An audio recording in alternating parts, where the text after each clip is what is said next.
సకల దేవతా స్వరూపుడు శ్రీ షిరిడి సాయినాథ్ మహారాజ్ గారి పాదార విందాలకు శిరస్సు వంచి నమస్కరించుకుంటూ మరి చోల్కరు తన మొక్కు తీర్చుకోవడానికి షిరిడి వస్తాడు.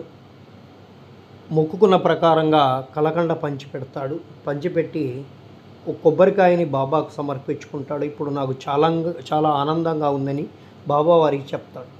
చెప్పి ఇంటికి తిరిగి బసకు వస్తూ ఉంటే అప్పుడు బాబా ఇలా అంటారు, నీ అతిథికి టీ కప్పులో విరివిగా చక్కెర వేసి ఇవ్వు. ఈ పలుకులు భావన గ్రహించిన వాడై చోల్కర్ మనస్సు కరిగిపోతుంది. అతడు ఆశ్చర్య నిమగ్నవుతాడు. వారి కళ్ళు ఆనంద బాష్పాలతో కళ్ళు చెమరుస్తాయి. తిరిగి బాబా పాదాలపై పుడతాయి.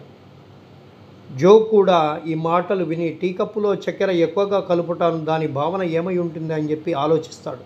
బాబా తన పలుకులచే చోల్కర్ మనస్సునందు భక్తి నమ్మకాలు ఎక్కువవుతాయి. వాని యొక్క మొక్కు ప్రకారము తనకు రావాల్సిన కండ చక్కెర ముట్టినదని, తేయాకు నీళ్లలో చక్కెర ఉపయోగించగా పోవుటయను రహస్యము మనోనిశ్చయమును చక్కగా